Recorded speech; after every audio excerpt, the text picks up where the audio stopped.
Hello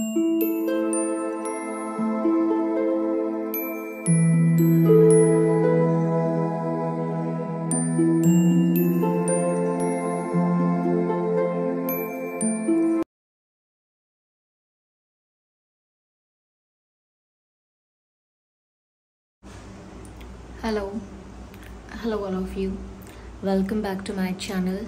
मैं आज आप लोगों के लिए लेकर आ चुकी हूँ एक कलेक्टिव रीडिंग जिसका टॉपिक रहने वाला है what are the current feelings and current energies of your crush. यानी कि आपके जो क्रश हैं उनकी करंट फीलिंग क्या है, करंट एनर्जी क्या है आपको लेकर। ये रीडिंग जनरल है, कलेक्टिव है, तो हो सकता है कि आपके सिचुएशन के साथ एक्यूरेटली रेजोनेट ना करे, हो सकता है सिर्फ कुछ % करे, और ये किसी ऐसे क्रश के लिए ही एप्लीकेबल है जिसको आपकी एग्जिस्टेंस के बारे में पता है। ये किसी ऐसे क्रश के ऊपर अप्लाई नहीं हो सकती जो जानता ही नहीं है या कोई सेलिब्रिटी क्रश है। ओके, तो लेट्स सी कि आपके जो क्रश हैं उनकी करंट एनर्जीज, करंट फीलिंग्स क्या है। ओके, क्योंकि किसी पर्सन पर अगर आपको क्रश है, कोई आपको बहुत पसंद है, तभी आप इस रीडिंग पर आए हैं। ओके, सो हमने पहला कार्ड तो पिक कर ही लिया है। Swords and swords and swords। हे, यही दोनों कार्ड सुबह भी आए थे, लेकिन पुराने वाले टैरो डेक से आए थे। 8 of Swords and Ace of Pentacles। Interesting। So we have King of Pentacles। Well, this card wants। Hey, ये कार्ड भी था। इंटरेस्टिंग। ये तीनों कार्ड्स यहाँ पर रिपीट हुए हैं जो कि सुबह वाली रीडिंग में भी हुए थे। I think there is a message behind these cards। Okay, मतलब ये कार्ड रिपीट हो रहे हैं। Okay, that's interesting। मुझे ऐसा लगता है व्यूअर्स कि काफ़ी लोगों के लिए यहाँ पर किसी ऐसे पर्सन की तरफ से कॉल कम्युनिकेशन आ सकता है जो आपका दिल तोड़ने के बाद बहुत रिग्रेट में है,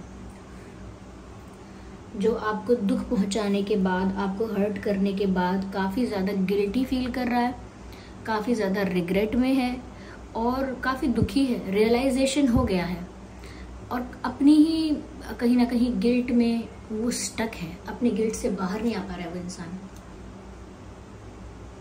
या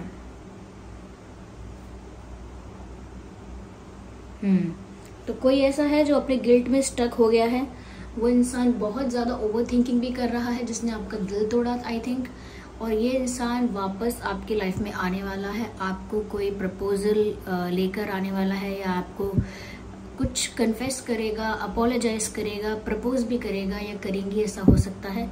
लेकिन someone who broke your heart is coming back to your life. काफ़ी लोगों के लिए मुझे ऐसा लग रहा है किसी ऐसे पर्सन की तरफ से आप कॉल, मैसेज और अपोलॉजी एक्सपेक्ट कर सकते हैं। चलिए, तो ये मैसेज मैं आपको देना चाहती हूँ। आगे आपके क्रश की क्या एनर्जी है, लेट्स सी व्यूअर्स। देखिए, मुझे यहाँ पर ऐसा लगता है आपका जो भी क्रश है करेंटली अपनी लाइफ में एक ऐसे फेज में है, ऐसी सिचुएशंस में है जहाँ पर वो खुश नहीं है। बहुत सारी चीज़ें तो यहाँ पर आपके क्रश की लाइफ में ऐसी लगती हैं जैसे बस वो बिना मन के कर रहे हैं। Yes, there is something happening in their life जो कि वो बिना इच्छा के, बिना मन के कर रहे हैं और कहीं ना कहीं ज़बरदस्ती उनसे करवाया जा रहा है, मजबूरन, किसी कॉम्प्रोमाइज़ की वजह से। तो कुछ ऐसा कर तो रहे हैं, कोई ऐसा करियर परस्यू कर रहे हैं, किसी ऐसी चीज़ में इन्वॉल्व हो गए हैं जहां मन नहीं है इन्वॉल्व होने का, कोई ऐसी एक्टिविटी है, कोई ऐसा वर्क है, कुछ है ऐसा जहां पर उनको अच्छा नहीं लग रहा, but they are still there because of some pressure, because of compromise, because of some obligation. मजबूरी है कोई, ऐसा लगता है। थोड़े क्लूलेस भी मुझे आपके क्रश लग रहे हैं कि इनको डायरेक्शन का भी पता नहीं चल रहा है कि ये किधर जाएं, लाइफ में किस तरफ जाएं, किस दिशा में जाएं। करियर वाइज भी हो सकता है, लव लाइफ में भी यही लगता है कि इनको अभी कोई क्लैरिटी नहीं है कि इन्हें किधर जाना है। जिस तरफ सिचुएशन इनको ले जा रही है, जिस तरफ किस्मत इनको ले जा रही है, बस ये उस तरफ जा रहे हैं। They are just going with the flow. जिस तरफ फ्लो उनको ले जा रहा है उस तरफ वो भी जा रहे हैं, और उनको नहीं पता कि वो किस डायरेक्शन में जा रहे हैं। तो बहुत ऐसा लगता है जैसे क्लूलेस हैं, कंफ्यूज भी हैं, ब्लैंक हैं। मुझे ऐसा लगता है व्यूअर्स कि अपनी लव लाइफ को लेकर भी आपके जो क्रश हैं करंटली किसी माइंडसेट में स्टक हैं या किसी इल्यूजन में स्टक हैं। ऐसा लगता है कि इस व्यक्ति ने अपने दिमाग में एक सोच बनाई है, ऐसा लगता है इस व्यक्ति ने एक सोच बना ली है, एक इल्यूजन में अपने आप को ट्रैप कर लिया है। इनका कोई एक्सपीरियंस सच में ऐसा रहा हो सकता है जिसकी वजह से इनका एक माइंडसेट बन गया रिलेशनशिप के लिए, या किसी इंसान के लिए, प्यार के लिए इनका एक माइंडसेट बन गया है। इन्होंने एक थॉट प्रोसेस बनाया है अपना, और वो ऐसा ही है कि उनका बैड एक्सपीरियंस उनको बहुत सारी चीज़ों के लिए अब ओपन नहीं करता है। ये ऐसा लगता है कोई ऐसा एक्सपीरियंस रहा है इनका जिसकी वजह से उसी इल्यूजन में या उसी बैड एक्सपीरियंस की मेमोरी में ट्रैप हो गए हैं। किसी ने तो ऐसा नहीं है दिल तोड़ा हो सकता है दिल तोड़ा है या बिट्रे किया है, लेकिन उससे भी ज़्यादा मुझे ऐसा लगता है कि इनको डिप्रेशन बहुत हुआ, कहीं ना कहीं ये सैड बहुत रहे हैं, और अब सोचते हैं, बहुत सोचते हैं, अपने पास्ट के बारे में बहुत सोचते हैं। ये इनके साथ पास्ट में क्या हुआ, क्या इनका एक्सपीरियंस रहा, they think about it a lot. ये इंसान ना अभी पास्ट में जी रहा है, ये इंसान अभी पास्ट के दर्द से, पास्ट के दुख से बाहर नहीं आया है, इसीलिए अभी भी डायरेक्शन क्लियर नहीं है इनकी लाइफ में। जिस तरफ इनको किस्मत ले जाती है उस तरफ चलते जाते हैं, क्योंकि इनका खुद का अभी मुझे कोई प्यार को लेकर, लव लाइफ में, रिलेशनशिप को लेकर ऐसा कुछ मुझे क्लैरिटी नहीं दिख रही है।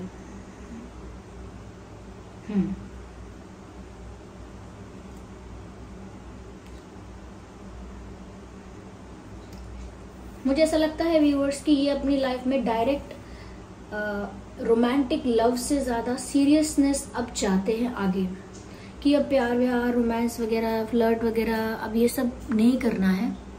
अब मुझे जिसके साथ भी रहना है उसके साथ एक सीरियस कमिटेड रिलेशनशिप चाहिए, एक ऑफिशियल रिश्ता चाहिए, एक स्टेबल रिलेशनशिप चाहिए। कोई एडवेंचर नहीं चाहिए, कोई एक्साइटमेंट ना हो चलेगा, बिल्कुल पीसफुल स्मूथ रिलेशनशिप चाहिए।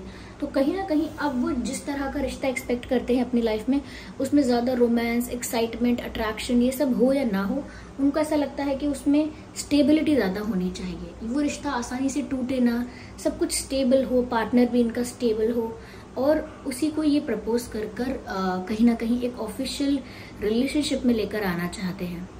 तो प्यार से ज़्यादा स्टेबिलिटी के बारे में सोच रहे हैं, इमोशनल स्टेबिलिटी, लव लाइफ की स्टेबिलिटी, लेकिन बहुत ज़्यादा एक्साइटेड नहीं है। क्यों? क्योंकि उनका एक्सपीरियंस इतना अच्छा नहीं रहा है, तो प्यार व्यार के बारे में वो आगे नहीं सोचते हैं, और पीछे जो उनके साथ हुआ है वो उसमें स्टक है अभी भी।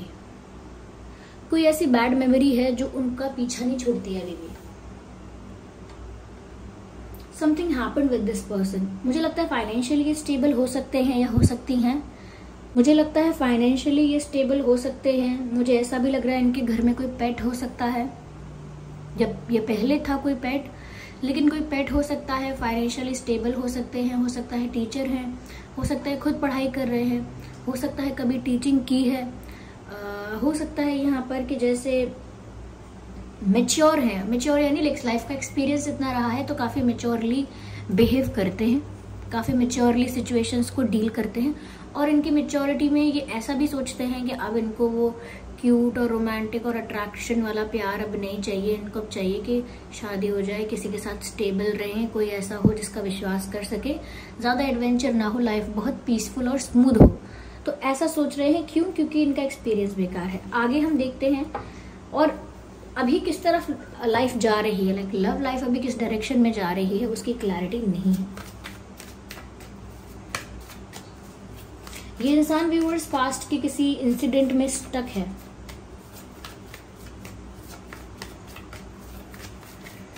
यस, ये पर्सन स्टक है अभी भी। मुझे ऐसा लगता है कि यहाँ पर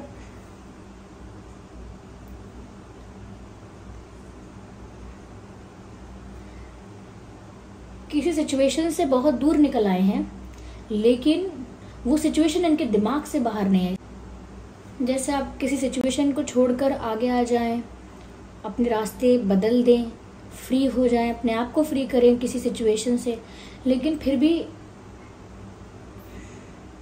वो सिचुएशन आपके दिमाग से नहीं निकलती। वो बातें, वो यादें, वो वैसी मेमोरी जो पेनफुल है, वो कहीं ना कहीं आपके दिमाग से नहीं निकलती। मुझे ऐसा भी लग रहा है व्यूअर्स कि ये इंसान थोड़ा सा स्ट्रेट फॉरवर्ड हो चुका है, ज़्यादा ही सेल्फ सेंटर्ड और स्ट्रेट फॉरवर्ड है। बहुत ज़्यादा इमोशनल सेंटिमेंटल बातें नहीं करता है या नहीं करती हैं। समवेयर आई कैन सी कि बातें इनकी ना बहुत सीरियस तरह की होती हैं। टोन जो है बात करने का वो भी बहुत सीरियस होता है। सीरियस टोन में बात करते हैं या बहुत स्ट्रेट फॉरवर्ड बातें करते हैं, सेल्फ सेंटर्ड हो गए हैं और इनको लगता है ऐसे ही जीना बेटर है। नोबडी विल हर्ट यू, कोई आपको हर्ट नहीं करेगा, कोई आपका एडवांटेज नहीं लेगा, समथिंग लाइक दैट। तो पास्ट से तो ये बाहर आ गए हैं, लेकिन पास्ट इनके अंदर से बाहर नहीं आ रहा है। ये आपके क्रश की सिचुएशन लग रही है मुझे।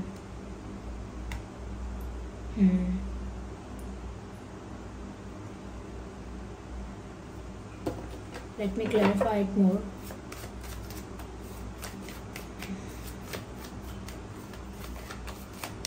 Current feelings of your crush. Again, 3. मुझे यहाँ पर ऐसा लगता है व्यूअर्स, जैसे ये इंसान इंतज़ार कर रहा है, किसी मोमेंट का इंतज़ार कर रहा है, और जब वो मोमेंट आ जाएगा तब ये इंसान फ्री फील करेगा, सेलिब्रेट करेगा। किसी लेकिन चीज़ का इंतज़ार कर रहा है। आई थिंक ये किसी ऐसे रिश्ते का नहीं तो ये किसी ऐसी अपॉर्चुनिटी का, किसी ऐसे चांस का इंतज़ार कर रहे हैं जहाँ पर ये अपनी लाइफ को स्टेबल बना पाए। बैलेंस नहीं है इनकी लाइफ में इस वक्त, मुझे ऐसा लगता है बैलेंस की बहुत कमी है। They also want to enjoy, but अब उनको एडवेंचर एक्साइटमेंट नहीं चाहिए। ये स्टेबिलिटी का इंतज़ार कर रहे हैं लाइफ में, कुछ किसी ऐसी अपॉर्चुनिटी का, किसी ऐसे चांस का वेट कर रहे हैं जहां ये अपने आप में कंप्लीट फील करें। ज़रूरी नहीं है कि वो किसी शादी से हो, किसी पर्सन से हो सकता है वो करियर वाइज ऐसा सोच रहे हैं कि वो सक्सेसफुल हो जाएं, कुछ ऐसी उन्हें अपॉर्चुनिटी मिले कि जहाँ पर उनकी बहुत ग्रोथ हो, जहाँ पर बहुत सक्सेस हो, ऐसा भी हो सकता है। ये भी हो सकता है कि अभी किसी क्लैरिफिकेशन का इंतज़ार कर रहा है ये व्यक्ति। हो सकता है कि जो इनका पास्ट एक्सपीरियंस रहा वहाँ पर इनको कोई क्लोजर नहीं मिला है, कहीं ना कहीं वो बातें इनके दिमाग में वैसे ही अभी हैं, ये स्टक है कहीं पर अभी इनको मेंटली फ्री नहीं है ये अभी इंसान। चाहे ये लाइक इनकी लाइफ में कोई ऐसा रिलेशनशिप चाहे ना हो, लेकिन ये मेंटली फ्री नहीं है, मुझे ऐसा लगता है। ये या तो किसी के अपॉलॉजी का, किसी अपॉर्चुनिटी का, ये this person is waiting for something to happen, किसी चीज़ के होने का इंतज़ार कर रही है। और तब इनको लगेगा कि ये खुश हैं, बाद में तब इनको लगेगा कि अब उनकी जीत हुई है। तो अभी उनको ऐसा नहीं लगता कि उनकी जीत हुई है, उनको लगता है कि उनको चीट किया गया है, उनको लगता है कि उनके साथ गलत हुआ है, इसलिए वो ज़्यादा रूड भी हो गए हैं अपने बिहेवियर में, ज़्यादा कहीं ना कहीं सेल्फ सेंटर्ड हो गए हैं और उनको उनकी बातों का आंसर भी नहीं मिला है। There is no clarification for them, okay. तो वो थोड़ा सा, मैं कहूँगी कि इस स्टक एनर्जी में कुछ टाइम अभी रहेंगे ये। व्यूअर्स, ज़्यादा कुछ मुझे यहाँ पर क्लैरिटी नहीं हुई है कि इस इंसान का क्या है, क्योंकि ये स्टक है, पास्ट में अभी स्टक है। ऐसा लगता है जैसे किसी से रिवेंज भी लेना है या अभी किसी का आंसर चाहिए, किसी से अपॉलॉजी एक्सपेक्ट करते हैं।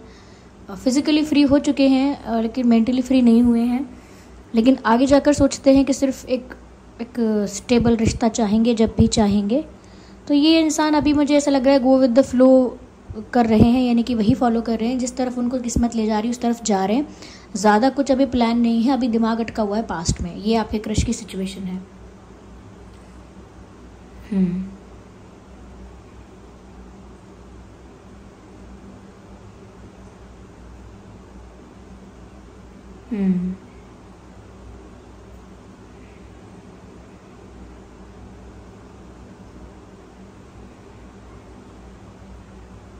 या so this was the reading. अगर ये रीडिंग थोड़ी भी हेल्पफुल या रिलेटेबल लगी है तो कमेंट करके बताइएगा, वीडियो को लाइक ज़रूर कीजिएगा और बन जाइएगा हमारी छोटी सी फैमिली का हिस्सा। By family.